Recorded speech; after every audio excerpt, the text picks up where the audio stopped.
بسم اللہ الرحمن الرحیم۔ السلام علیکم۔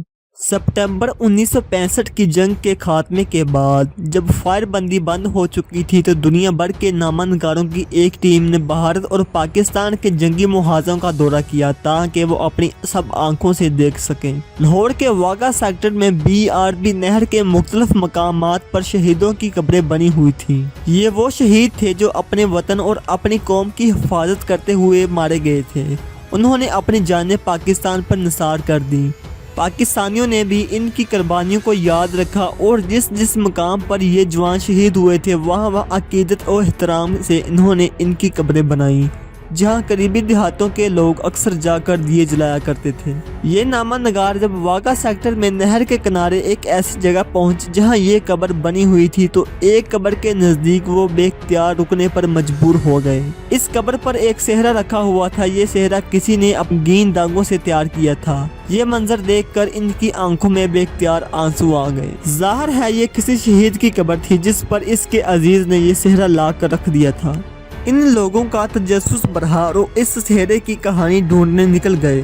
یہ لانس نائک موسیٰ خان شہید کی قبر تھی۔ لانس نائک موسیٰ خان کا تعلق انفینٹری پیدل فوج سے تھا۔ انہیں واگا اور برکی سیکٹر کے درمیان ایک ایسی جگہ اپنے 3 ساتھیوں سمیت مورچہ سنبھالنے کا حکم ملا اور یہ چاروں شیر دل جوان اپنے مورچوں میں ڈٹ گئے۔ اس نہر کے چپے چپے پر دشمن نے قبضہ کرنے کے لیے جان کی بازی لگا رکھی تھی۔ دشمن پر جنون سوار تھا کہ کسی نہ کسی طرح نہر عبور کر کے وہ لاہور پر قبضہ کر لے۔ بھارتی فوجیوں کو ان کے کمانڈروں نے بتایا تھا کہ لاہور پر قبضہ کرنے کے بعد وہ جی بھر کے لوٹ مار کر سکیں گے اور لوٹ مار کے لالچ نے انہیں اتنا اندھا کر رکھا تھا کہ وہ مال اکٹھا کرنے کے چکر میں اپنی جان سے ہاتھ دھو بیٹھے۔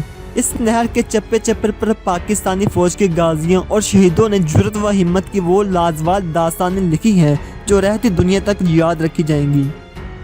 لانس نائک موسیٰ خان کی کہانی بھی انہی میں سے ایک ہے۔ یہ بہادر سپاہی اپنے 3 ساتھیوں کے ساتھ مورچہ بند تھا جب ان پر دشمن کے 300 فوجیوں نے حملہ کر دیا۔ لانس نائک موسیٰ خان اور اس کے ساتھیوں نے جب دیکھا کہ دشمن نے اتنی زیادہ تعداد کے ساتھ حملہ کیا ہے تو بکھر کر دشمن کے سامنے ڈٹ گئے۔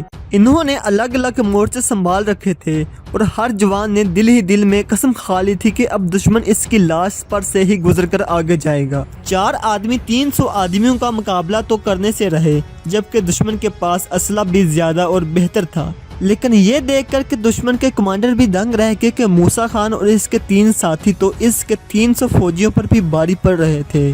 انہوں نے اپنی پوزیشن بدل کر اتنی مؤثر اور زوردار فائرنگ کی کہ دشمن بخلا کر اور اپنے سر پر پاؤں رکھ کر بھاگ گیا۔ دوبارہ اپنے کمانڈروں کی تیش دلانے پر وہ لوگ پلٹے اور زیادہ زوردار حملے کرنے لگے۔ پھر وہ وقت بھی آ گیا جب ایک ایک کر کے لانس نائک موسیٰ خان کے 3 ساتھیوں شہید ہو گئے۔ وہ اکیلے رہ گئے تھے لیکن انہوں نے یہ گوارا نہ کیا کہ وہ اپنے لیے مدد مانگے۔ لانس نائک موسیٰ خان جانتے تھے کہ ان کی تعداد دشمن کے مقابلے میں بہت کم ہے۔ جو کچھ کرنا ہے انہیں اکیلے ہی کرنا ہے کیونکہ وہاں پر تو کوئی ریزرو بھی باقی نہیں بچا تھا۔ سب جوان دشمن کے خلاف صف آرا تھے۔ وہ خدا پر بھروسہ کر کے اپنی جگہ ڈٹے رہے۔ اس دوران یک کے بعد دیگرے 2 گولیاں ان کے جسم میں لگیں لیکن انہوں نے ہمت نہ ہاری اور مشین گن سے دشمن پر فائرنگ کرتے رہے۔ اپنے جسم سے اتنا خون بہہ چکا تھا کہ ان پر نقاہت طاری ہونے لگی۔ پھر وہ وقت بھی آیا جب لانس نائک موسیٰ خان نے اپنے مورچے میں گر پڑے۔ ان لمحات میں ان کی کمپنی نے حملہ کر کے دشمن کو مار گایا۔ جب ان کے ساتھی اپنی جانباز کی مدد کو پہنچے وہ زندگی کی آخری سانسیں لے رہے تھے۔ جب کمپنی کا ڈاکٹر ان کی مرہم پٹی کرنے ان کی طرف بڑھا تو انہوں نے گردن کے اشارے سے اسے منع کر دیا۔ وہ آہستہ آہستہ منہ میں کچھ بڑبڑا رہے تھے۔ ان کے کمپنی کمانڈر اپنے شہید پر جھک گئے۔ انہوں نے سنا لانس نائک موسیٰ خان کہہ رہے تھے میری لاش کو اسی جگہ دفن کر دینا۔ اس کے بعد وہ آہستہ آہستہ قرآن یاد پڑھتے ہوئے اپنے خدا کے حضور جا پہنچے جہاں جنت کے دروازے پر حوریں انہی کی منتظر تھیں۔ شہید کی خواہش کے مطابق ان کو وہیں دفن کر دیا گیا۔ فائر بندی کے بعد ان کی بری والدہ نے اپنے بیٹے کی قبر پر آئی تو وہ اپنے ساتھ ایک صحرا بنا کر لائی تھی۔ انہوں نے صحرا اپنے بیٹے کی قبر پر رکھ کر ان کی قبر کی مٹی کو چوم کر کہا بیٹا دولہا تو بن گئے، صحرا بھی پہن لیا ہوتا۔ اس کے بعد ان کی بہادر ماں نے اس کمپنی کے جوانوں کو مخاطب کرتے ہوئے کہا